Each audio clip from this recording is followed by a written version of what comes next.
Imperialism, the highest stage of capitalism, is surprisingly good. It covers numerous issues that were facing the world at the time and provides fairly accurate analysis. Lenin's observations of capitalism tending towards monopoly and the destruction of capitalism are true beyond doubt. However, the central thesis that imperialism is capitalism's highest stage and that capitalism necessarily leads to imperialism is false. The most obvious proof of its falsity is that we live in a largely post-imperialist society. I cannot come up with any current capitalist powers engaging in the kind of imperialism that Lenin discusses. The only examples of current imperialist actions that come to mind are Russia with the war in Ukraine, and maybe Israel if you consider the expansion of their borders into Palestine as an act of imperialism. Secondly, communist states, namely the USSR, also participated in imperialism, so laying imperialism exclusively at the feet of capitalism is absurd. Despite this, the book has forced me to contemplate to what extent imperialism is baked into capitalist methods.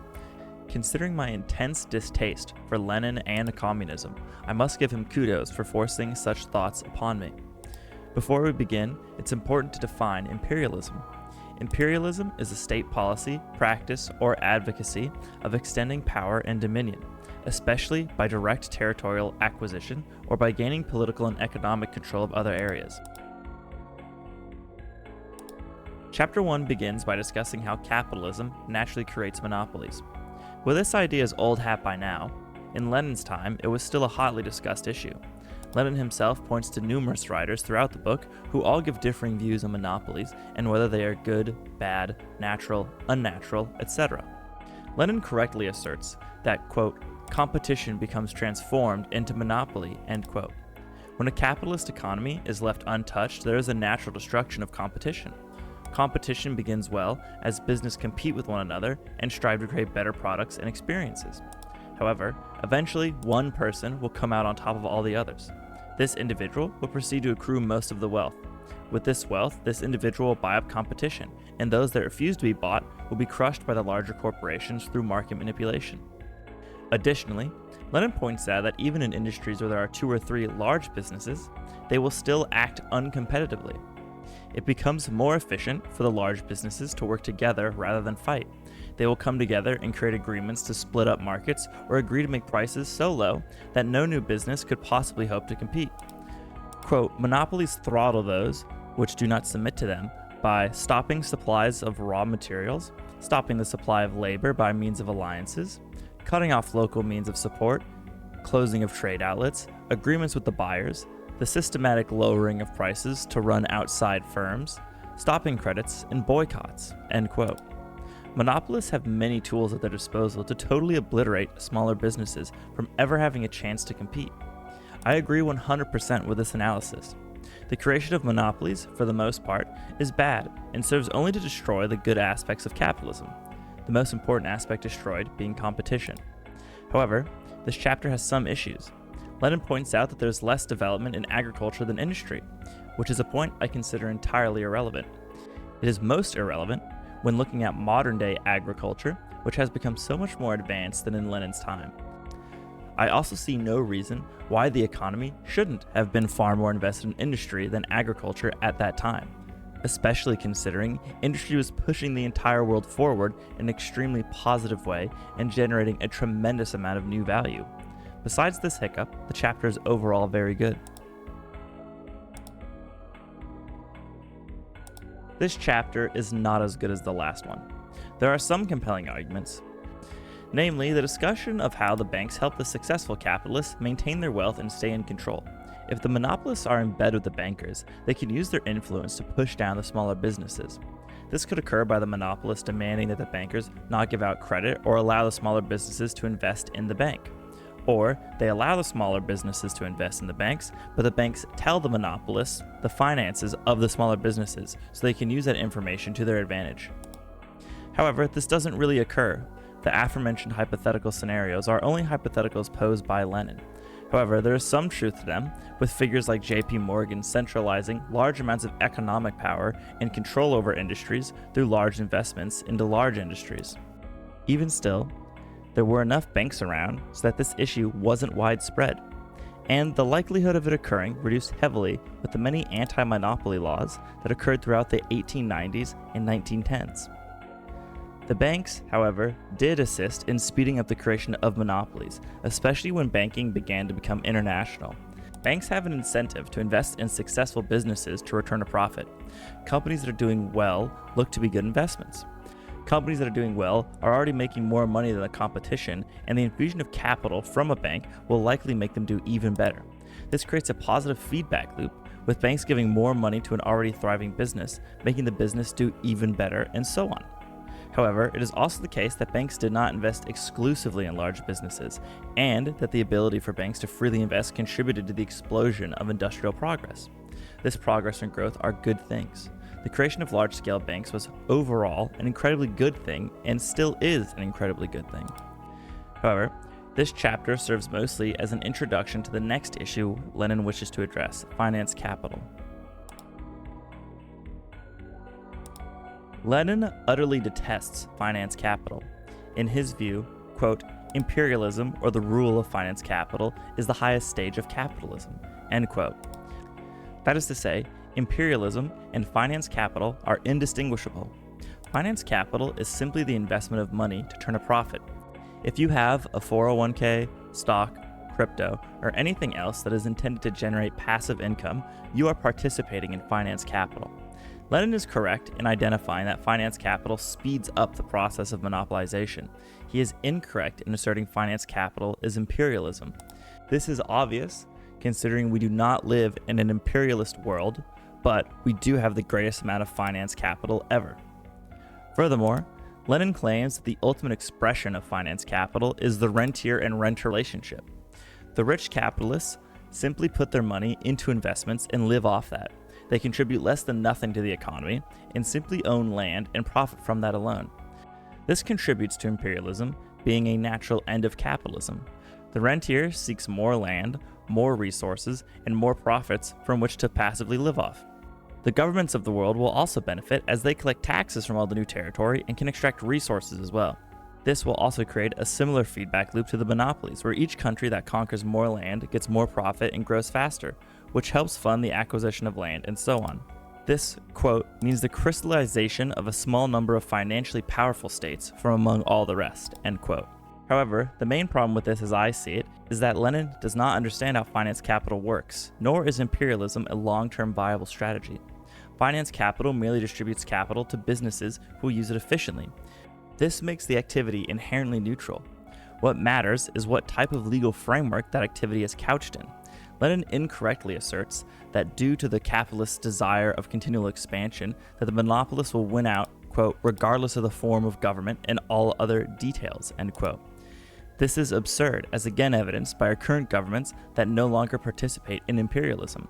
Additionally, if our government is democratic, there is no reason to assume that monopolies would win out in the long term. Monopolists are by their very nature in the minority, and will therefore lack the power to permanently impose their will in democracy if that democracy turns against them. Clearly, democracy has turned against them, considering we now have antitrust laws. Lenin too narrowly looks at the world through economics and is so dogmatically sure of his historical analysis that his observations become idiotic and his solutions become insane. State and Revolution is all about his solutions, and they boil down to killing monopolists and creating an authoritarian state, solutions which I view as idiotic. I also do not share in the antipathy for rentiers that Lenin has.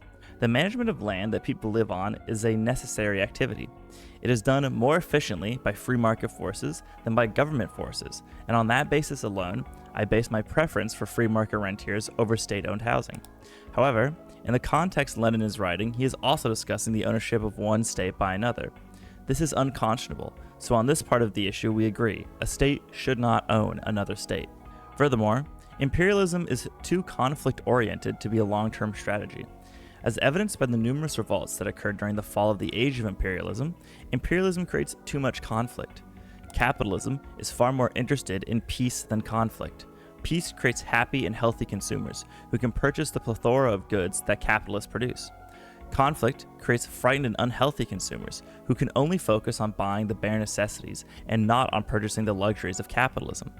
The vast majority of capitalists then support peace, not conflict, and therefore cannot support imperialism in the long term. This greatly undercuts any ideas pushed by Lenin that imperialism and capitalism are inherent to one another. In this chapter, Lenin further elaborates on how exporting capital to developing countries increases imperialism and capitalist control. He basically goes over how capitalism becoming international speeds up monopolies and imperialism. This chapter is a discussion on how monopolies and countries carve up the world to not undermine each other.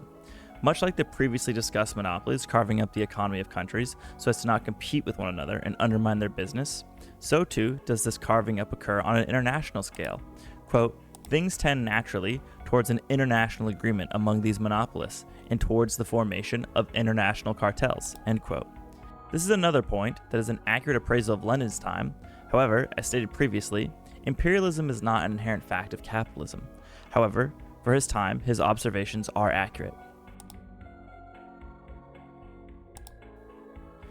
This chapter goes into greater depth about the great powers dividing up the world. Lenin specifically discusses the needs of countries to acquire raw materials. While this rationale may have been generally accepted at the time, it has become clear that imperialism is not necessary for countries to acquire the raw materials they need. Free trade provides ample opportunities to acquire raw materials. However, this still makes Lenin correct for his time. One of the many reasons why countries felt the need to conduct imperialism was so they could acquire new materials. So, while I agree with Lenin in this chapter, the chapter no longer reflects the realities of the modern world. This chapter goes on to further Lenin's claims that imperialism, monopolies, and capitalism are all inherently a part of one another and are here to stay. Lenin also spends a large amount of time hating on a Marxist contemporary of his named Kautsky, which is mildly amusing to read. Here, Lenin observes capitalism collapsing in on itself due to the creation of monopolies. He claims, quote, "The tendency to stagnation and decay, which is the feature of monopoly, continues, and in certain branches of industry, in certain countries, for certain periods of time, it becomes predominant," end quote. This is a correct observation. Monopolies and concentration of resources in one business leads to capitalism killing its own good qualities. He also discusses what I assume is a rising middle class within certain states. Quote, "Imperialism has the tendency to create privileged sections, even amongst the workers, and to detach them from the main proletarian masses." As an example, Engels wrote to Marx that, quote, "The English proletariat is becoming more and more bourgeois, so that this most bourgeois of all nations is apparently aiming ultimately at the possession of a bourgeois aristocracy and a bourgeois proletariat," end quote. Not much to say, but it is interesting to read Lenin's thoughts on the growing middle class. Here, Lenin attacks ideas of his time and imperialism generally. There was some idea that imperialism could lead to a kind of ultra-imperialism, in which all countries are inevitably taken over and held in a kind of permanent peace as everyone trades instead of fighting. Lenin views this as ridiculous. I too view such an idea as fanciful. It is far more likely that if all the world came under the control of imperialist powers, those powers would turn against each other, and war would become universal amongst the imperialist nations. But such a world never came to be, and I have no interest in theorizing about that which does not exist. This chapter acts as a conclusion where Lenin states, quote, "Monopolies, oligarchy, the striving for domination instead of the striving for liberty, the exploitation of an increasing number of small or weak nations by an extremely small group of the richest or most powerful nations, all these have given birth to those distinctive characteristics of imperialism which compels us to define it as a parasitic or decaying capitalism." I would agree. Imperialism is a failure, and capitalism in Lenin's day had the danger of collapsing had antitrust laws not gone into effect. Furthermore, imperialism's failure becomes obvious as each of the countries suffering under imperialism began to rebel. Imperialism was simply not a sustainable system. Surprisingly good book. I did not expect to come away agreeing with large swaths of what Lenin said. If there are any communists watching who wish to brainwash someone into believing their stupid ideology, start with this book. It has many observations that are eminently true, even if the main thesis of imperialism being an inherent part of capitalism is false. I'd give this a 5 out of 10. Hey guys, thanks for watching. Please make sure to like and subscribe. I'm going to keep making video essays. I don't know I don't know what video essay I'm going to do going forward. I kind of want to do something on maybe anarcho-capitalism or the Dark Enlightenment, something stupid like that, because I have only been reading communist stuff, and that's kind of tiring. So yeah, let me know what you guys think. Have a good one.